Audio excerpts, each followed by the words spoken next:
Salut à tous. Aujourd'hui, je vais partager avec vous 7 leçons ultra puissantes qui vont transformer votre vie en 5 minutes, ok? Ne faites surtout pas attention à ma voix, je suis un peu grippée, mais je tenais quand même à faire ce podcast-là parce que j'ai fait une promesse de régularité sur la chaîne, donc je dois m'en tenir, donc faites pas attention à ma voix, le contenu serait plus intéressant pour vous. Du coup, comme je disais, je vais vous partager 7 leçons de vie ultra puissantes que j'applique quotidiennement et qui m'aident, ok? Et après introspection, je me suis dit, pourquoi pas ne pas en faire une vidéo et le partager aussi à la communauté, ok? Ce sont des leçons simples, mais qui, appliquées correctement, peuvent changer votre façon de voir le monde et surtout améliorer votre bien-être, ok? Prenez quelques minutes pour les écouter attentivement et dites-moi en commentaire laquelle vous inspire le plus. Ok? Sans plus tarder, on va entrer dans le vif du sujet. Donc, la première leçon ici dont on va parler, c'est le fait que votre temps est votre source la plus précieuse. Ok? Je m'explique. Le temps, c'est la seule chose que vous ne pourrez jamais récupérer. L'argent, vous pouvez avoir de l'argent, perdre de l'argent, mais vous travaillez encore davantage pour en regagner. Ok, la santé, ça va, ça vient. Mais la seule chose que vous ne pouvez pas rattraper, c'est le temps qui est passé hier, par exemple. Donc, chaque jour qui passe est une page de votre vie qui se tourne. Donc, posez-vous la question, comment suis-je en train d'investir mon temps? Comment suis-je en train d'optimiser mon temps? Ok? Il est important ici de ne pas gaspiller son temps, car c'est la matière dont on a le plus besoin. C'est la matière dont la vie est faite. Ok? Imaginez-vous en fait que chaque matin, vous recevez, je ne sais pas, je dis juste comme ça, 20 000 euros, ok, sur votre compte bancaire chaque jour, mais que vous devez tout dépenser avant minuit. Sinon, l'argent va disparaître, ok? Que feriez-vous avec cet argent? C'est exactement ce qui se passe avec les 86 400 secondes. Je l'ai calculé avant la vidéo. Les 86 400 secondes par jour. Imaginez en fait que vous disposez de ce nombre de temps par jour et que si vous ne l'utilisez pas, il va juste disappear. Que feriez-vous de ça? Et imaginez en fait que ce temps-là, c'est comme de l'argent. Certains donneraient tout. Si vous allez en fait dans les cimetières, vous verrez en fait beaucoup de gens qui sont partis avec des regrets. Beaucoup de gens qui auraient tout donné. Les plus riches de ce monde, ils passent, qui auraient tout donné. Même l'argent du monde pour juste avoir le temps. Le temps de dire les mots qu'ils n'ont pas pu dire à leurs proches de vivants. Le temps de faire ce qu'ils n'ont pas pu faire. Le temps d'apprécier la vie comme il le faut. Donc, la première chose que j'aimerais nous inviter à faire, c'est d'abord de supprimer toute distraction inutile de vos journées, ok? Remplacez-les par une activité qui vous rapporte de la valeur. Je sais que souvent, dans les vidéos de motivation qui parlent de développement personnel, on dit oui, il faut être tout le temps en train de travailler. Non, l'esprit aussi doit se reposer. Mais même si l'esprit, même quand l'esprit se repose, que ça soit un repos vraiment utile à votre âme, à votre esprit, même si le corps physique ne travaille pas. Nourrissez-vous, comment dire, spirituellement, ou reposez-vous tout simplement, mais que vos cellules apprécient ce moment de repos-là, ok? Parce que le repos aussi peut être une bonne essence en fait pour le corps, ok? Donc ça, c'est le premier point. Ce que vous faites de votre temps, qui est en fait une ressource très précieuse. Le second point ici, on va parler du fait que nous sommes la moyenne des 5 personnes que nous fréquentions. OK? Il y a un proverbe qui dit, dis-moi les 5 personnes qui t'entourent et je te dirai qui tu es. OK? Vous devez, comme les personnes qui vous entourent, vous devenez en fait comme ceux qui vous entourent en fait. Si vous passez du temps avec des gens négatifs, même si vous êtes de bonne volonté, vous avez une foi inébranlable, vous avez un mindset inébranlable, à force de côtoyer des personnes négatives, cela déteindra forcément d'une manière ou d'une autre sur vous, sur la façon dont vous voyez la vie, et vous deviendrez par ricochet négatif.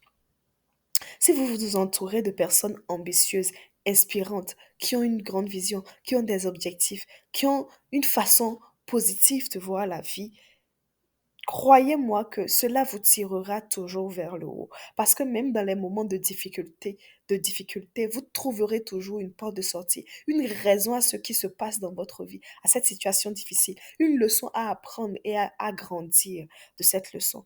Malgré les situations difficiles, en fait, on dit souvent que les problèmes, en fait, ne manquent pas. OK? Même quand tu vois la personne la plus heureuse sur cette terre, quand tu fouilles, tu vois en fait que lui aussi, il a ses challenges, lui aussi, il a ses problèmes, lui aussi, il traverse parfois des difficultés. Mais la seule chose qui différencie les êtres humains, c'est ton aversion, c'est comment tu te comportes par rapport à la difficulté. Est-ce que tu embrasses la difficulté comme un partenaire? Est-ce que tu embrasses la difficulté comme une occasion pour toi de grandir? OK? Donc, nous sommes le reflet des 5 personnes qui nous entourent. Il y a un proverbe qui dit, montrez-moi vos amis et je vous dirai qui vous êtes ou qui vous serez dans quelques années. OK? Pensez à votre entourage actuel. OK? Posez cette vidéo. Pensez à votre entourage actuel. Qui vous inspire parmi ceux qui vous entourent? Qui vous tire vers le bas? Pensez à cela. Est-ce que vous avez déjà dans votre entourage quelqu'un qui, en sa présence, vous draine tout simplement? Ou vous avez déjà quelqu'un dans votre entourage qui, juste quelques minutes passées avec lui, vous donne de l'énergie, de l'envie d'aller, de tout défoncer? C'est ce sentiment-là qui est intéressant. OK? Donc, passez plus de temps avec une personne qui vous donne de la positivité, de la motivation, qui vous inspire par ses actions, par sa vie, et réduisez le temps passé avec les personnes toxiques. OK? OK? Troisième leçon, j'espère que jusque-là, vous me suiviez. Troisième leçon, on va parler ici de l'échec. On va dire ici que l'échec est comme un tremplin vers la réussite, comme je disais. OK? L'échec n'est pas une fin en soi. C'est une étape vers le succès. Parce que j'ai suivi une dame, je me rappelle plus de son prénom. C'est une Ivoirienne qui a une crêperie aux États-Unis, mais une crêperie qu'elle fait au caviar. C'est une dame afro-descendante et elle a immigré en France, je pense, à l'âge de 12 ans, 13 ans. Elle est issue d'une famille nombreuse. Elle a connu beaucoup de galères, même elle a été sans domicile fixe en France. À un moment donné, elle a décidé de prendre sa vie en main, de montrer l'exemple à ses frères parce elle était l'aînée d'une fratrie. Elle est partie aux États-Unis, elle a fait des jobs, dans son travail, tellement elle était bonne qu'elle a rencontré le président Bush et elle a rencontré plein, plein de personnes influentes. Par la suite, elle a essayé de lancer ses business, une première, un deuxième, un troisième, jusqu'à ce que le quatrième fonctionne. Aujourd'hui, elle est multimillionnaire, mais c'est une personne qui a connu beaucoup d'échecs dans sa vie. Elle aurait pu s'en tenir là. Parfois même, elle avait fait des formations d'hôtellerie, de cuisine et tout, mais comme elle était une personne noire, ben, on ne lui donnait pas forcément les mêmes chances qu'une personne caucasienne, mais elle s'en est sortie. Et quand j'écoute ce genre d'histoire, je me dis, mais c'est ça. Parfois, tu échoues à faire quelque chose et tu te dis, mais j'ai tout donné. Ça aurait pu marcher cette fois-ci, mais ça ne marche pas. Et tu te lamentes, tu t'apitoies sur ton sort, tu te dis, mais c'est fini, je lâche prise. Il n'est pas question de lâcher prise. Tant qu'on vit là, on doit se battre. Tu penses que c'est quelqu'un qui va laisser sa vie de côté pour venir te donner tout sur un plateau d'or? Si tu ne fais pas le job, si tu ne fais pas le boulot, si tu ne fais pas ce qu'il faut pour réussir, personne ne viendra le faire à ta place. Oui, à un moment donné, les gens vont peut-être t'aider et tout, mais personne ne fera le boulot, ne laissera sa vie pour faire le boulot à ta place. Parce qu'à la fin de la journée, chacun doit rendre compte à l'Éternel, à Dieu. Donc si les autres peuvent réussir, pourquoi pas toi? Ce n'est pas parce qu'aujourd'hui, tu essaies et ça ne marche pas que tu vas t'arrêter là, non. Après la pluie, il y a toujours le beau temps. Je suis sûre que les échecs que tu traverses aujourd'hui te permettent de grandir parce que les erreurs que tu as faites dans le passé, tu ne peux plus les refaire. Malheureusement, tu as dû payer un prix. Tu as dû payer un prix pour apprendre de ces échecs-là. Et peut-être parce que l'univers a vu que si tu n'avais pas payé ce prix-là, tu ne serais pas là où tu en es. Mais aujourd'hui, tu as payé le prix. Donc, apprends, comptabilise, apprends de tes erreurs et prends-en pour encore lancer des projets encore plus grands. Un jour, ça finira par payer. Mais ne continue pas aveuglément. Apprends toujours, fais comme un mea culpa, reviens sur tes pas, analyse ce que tu as fait, de bon comme de pas bon, et tu ajustes. C'est à ça que sert l'échec. L'échec, en fait, c'est à aiguiser ta planche. Parce que ceux qui réussissent souvent, là, ont aussi échoué plus d'une fois, plus même que les autres qui n'ont même pas essayé. Parce que imagine, tu as un projet et tu te dis, oui, j'ai déjà essayé une fois, j'ai perdu les plumes, donc franchement, je préfère rester dans mon confort.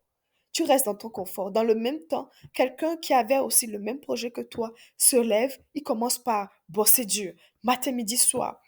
Il enchaîne des petits boulots. Il essaie de s'en sortir, échec sur échec.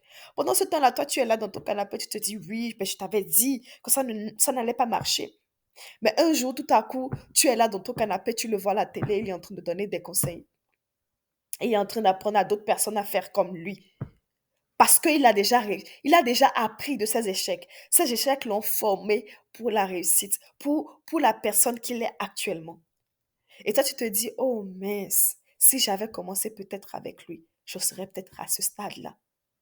C'est là, en fait, que tu commences par regretter le temps que tu as passé à procrastiner, à te dire non, à t'avouer vaincu même sans avoir démarré. Mieux vaut essayer et échouer que de ne même pas essayer et de critiquer les autres. Il y a une citation qui dit, hein, j'ai raté 9000 tirs dans ma carrière. J'ai perdu 300 matchs. 26 fois, on m'a confié le tir de la victoire et j'ai échoué. C'est pour ça que je réussis. Et c'est de Michael Jordan.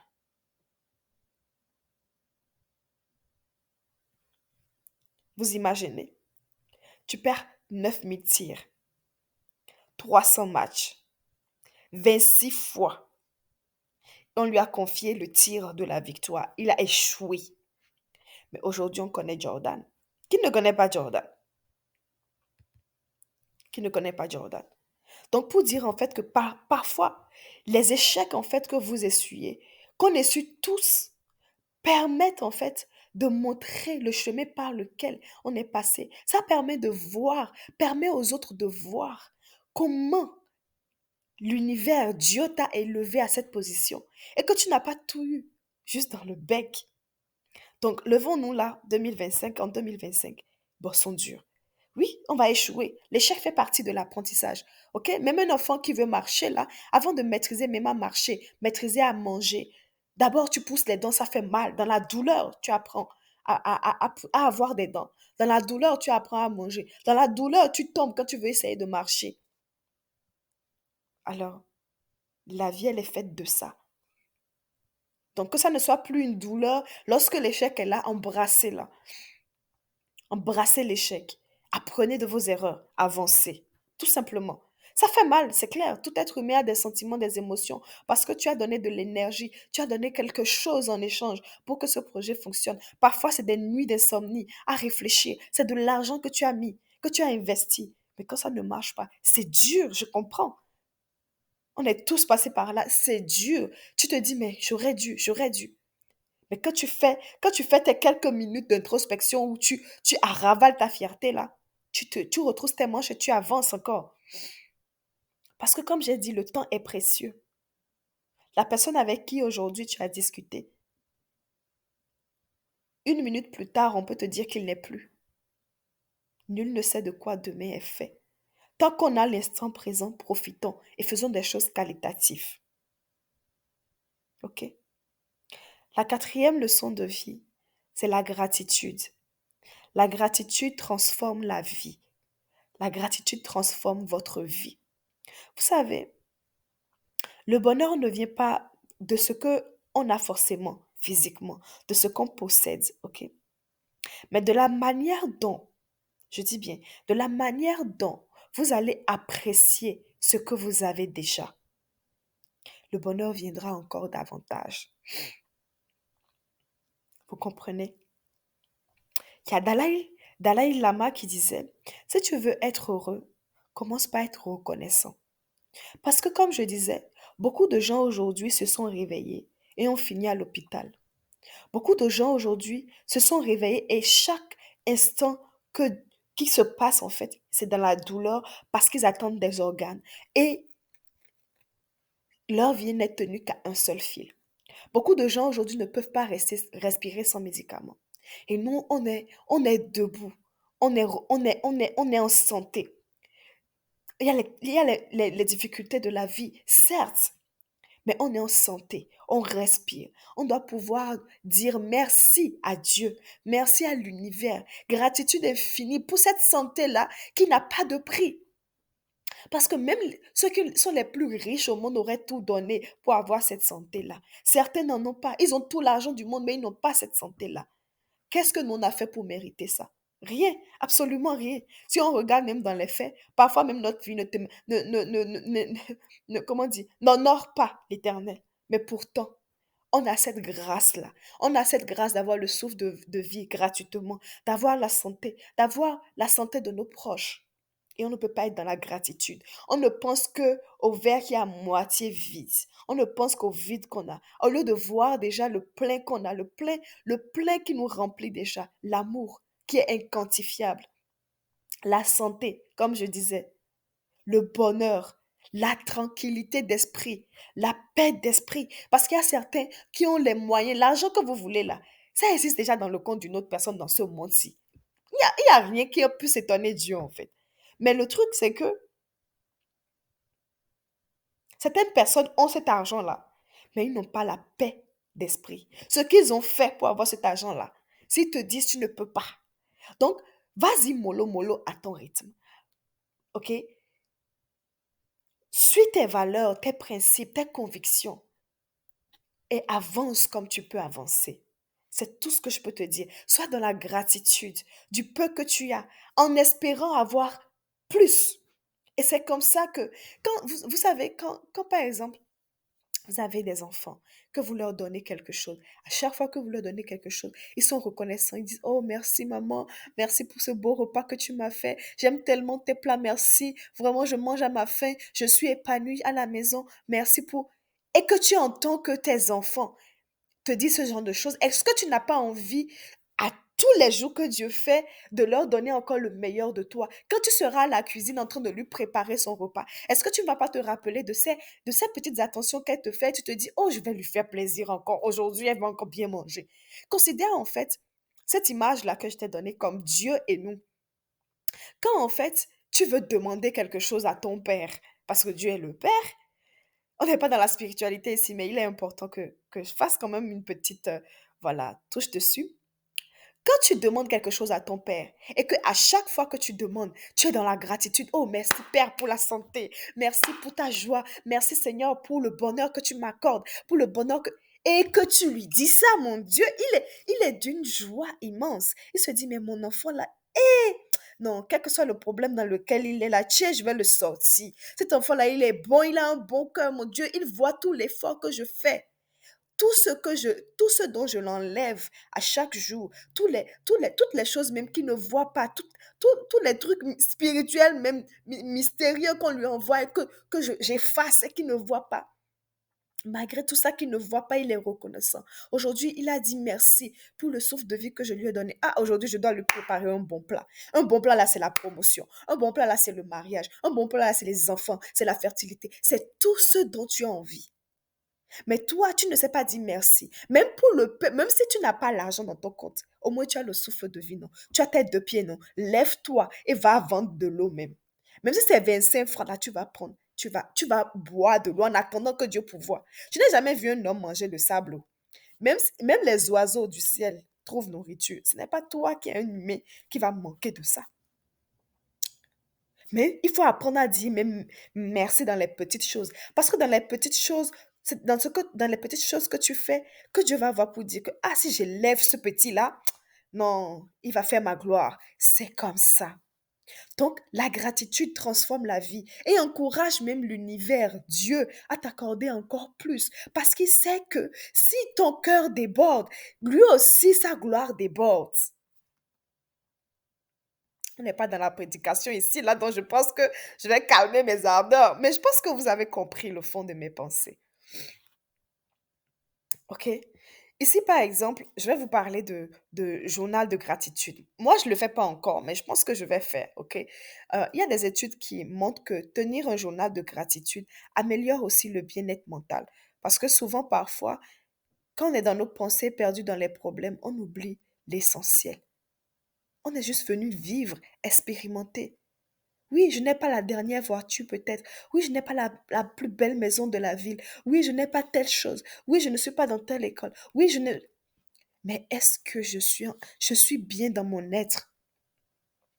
C'est le plus... En fait, on se focalise beaucoup trop sur l'extérieur, alors que l'intérieur, c'est de l'intérieur que fleurit. OK? Un arbre qui n'a pas de bon fondement n'ira nulle part.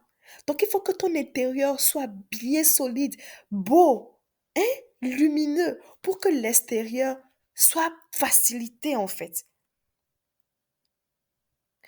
Vous allez faire un exercice là, ok? Juste après, posez la vidéo. Faites cet exercice avec moi. Je vais le faire aussi. Notez trois choses pour lesquelles vous êtes reconnaissant aujourd'hui, ok? Notez ces trois choses-là. Notez-les sur un papier. Dites merci Seigneur, merci l'univers, ce que vous voulez, merci Allah. Merci ce que vous croyez, ce en quoi vous croyez, pour telle chose que tu m'as apportée, pour telle situation dans ma vie. Merci. Je ne parle pas forcément de quelque chose de physique, hein, même quelque chose qu'on ne peut même pas palper. Tout ce que je vous demande, c'est soyez dans la gratitude. Même merci pour cette vidéo parce que vous êtes peut-être tombé sur cette vidéo-là parce qu'il le fallait. Il fallait que vous entendiez ces mots-là. Donc, merci à moi qui ai fait cette vidéo-là. Et merci à l'univers de m'avoir inspiré à faire cette vidéo-là. Gratitude infinie. Il nous reste encore 2 leçons. Donc, je vais m'activer. 3 leçons. Je vais m'activer là. La leçon numéro 5. OK? Ici, je vais parler d'investissement. Il est important d'investir en nous-mêmes. OK? Votre plus grand investissement, c'est vous-même. Apprenez. Développez vos compétences.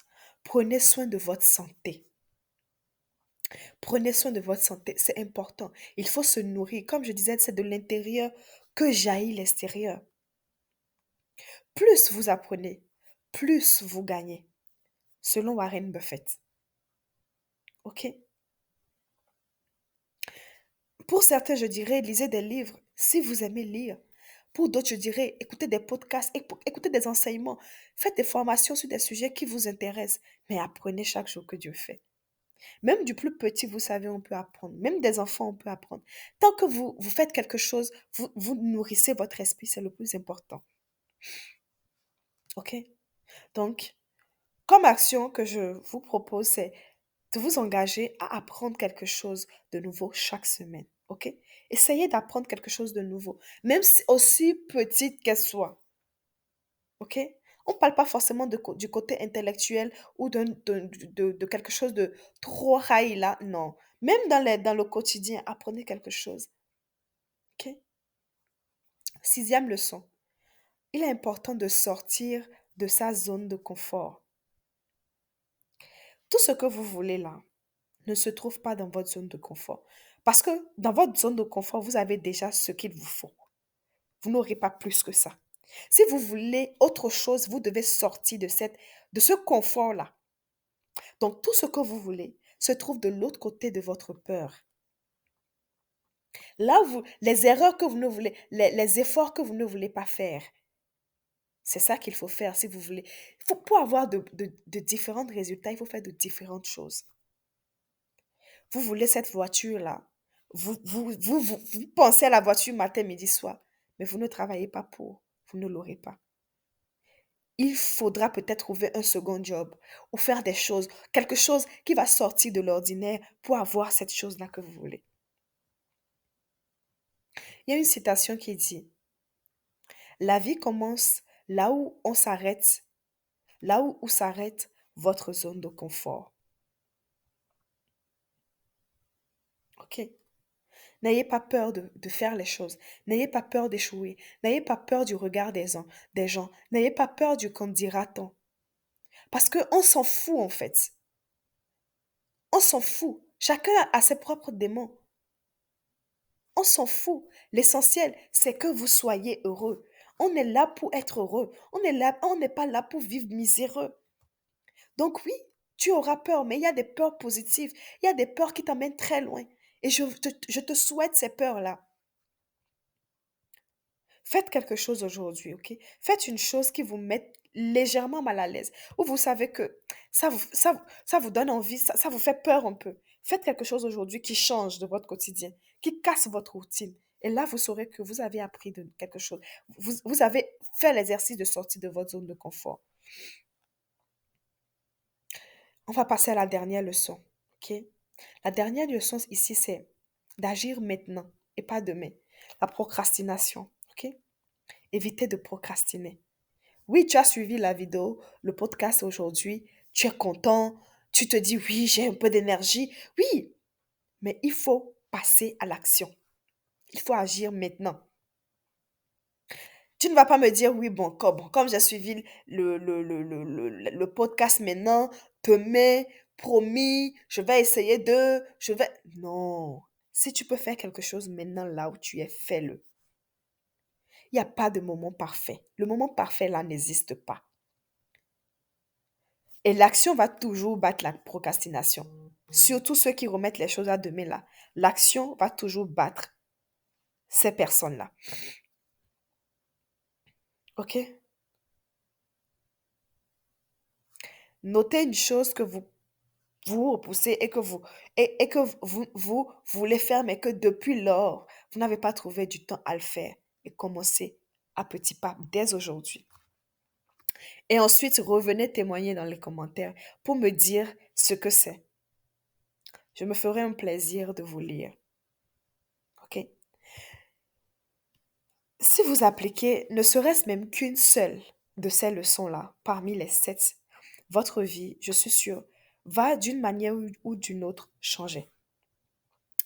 Laissez-moi savoir en commentaire laquelle vous a le plus marqué parmi les 7 leçons.